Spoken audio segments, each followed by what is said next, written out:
দর্শক বন্ধুরা, আমি এখানে 250 গ্রাম ছড়া নিয়েছি। আজকে এই রেসিপিটা বানিয়ে দেখাবো কিভাবে বানাতে হয়। ছড়াটাকে আমি ভালো করে ধুয়ে টুয়ে তারপরে একটা পাত্রে আমি এখানে ছড়াটার উপর থেকে আমি এখানে নুন দিয়ে দিব, দিয়ে তারপর এখানে বয়েল করে নিচ্ছি। দেখুন প্রায় মোটামুটি বয়েল হয়ে গেছে। এটাকে ভালো করে জলটা ছড়িয়ে এখন আমি এক এক করে সব ছড়াগুলোকে আমি উপর থেকে খোসাটা ছাড়িয়ে নেব। দেখুন এক এক করে খোসাটা ছাড়িয়ে নিচ্ছি।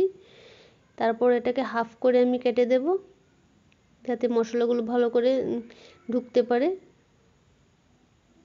এখানে আমি জিরা দিয়ে নিয়েছি, তারপর দিয়ে নিয়েছি আদা রসুন দিয়ে, তারপর এখানে আমি পেঁয়াজ কুচি একটা আধা পেঁয়াজ দিয়ে নিয়েছি, ধনিয়ার আস্ত দিয়ে নিয়েছি, তারপর এখানে কিছু 3টে কাঁচামরিচ আর এখানে একটু ধনিয়া পাতা দিয়ে নিয়েছি, দিয়ে ভালো করে মিক্সিতে গ্রাইন্ড করে নেব।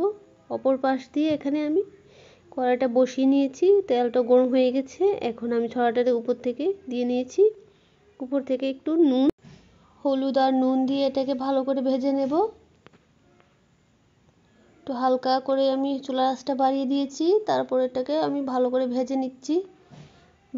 ভাজা হয়ে গেলে এখন আমি মোটামুটি প্রায় ভাজা হয়ে গেছে, একটু লাল করে ভেজে নিয়েছি, এটা নামিয়ে নিয়েছি। এখন আমি পেঁয়াজ কুচি উপর থেকে দিয়ে নিয়েছি, পেঁয়াজটাকে একটু লাল লাল করে ভেজে নেব।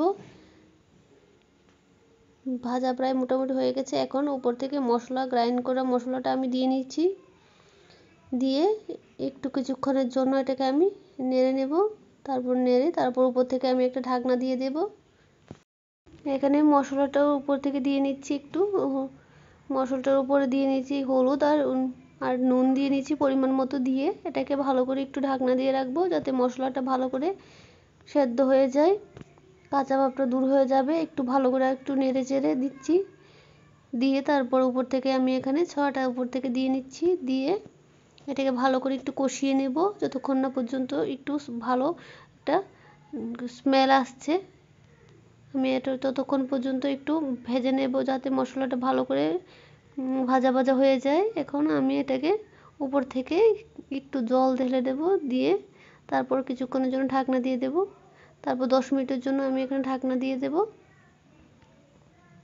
দর্শক বন্ধুরা, এইভাবে আপনারা এই রেসিপিটা ঘরে বানিয়ে খেতে পারেন।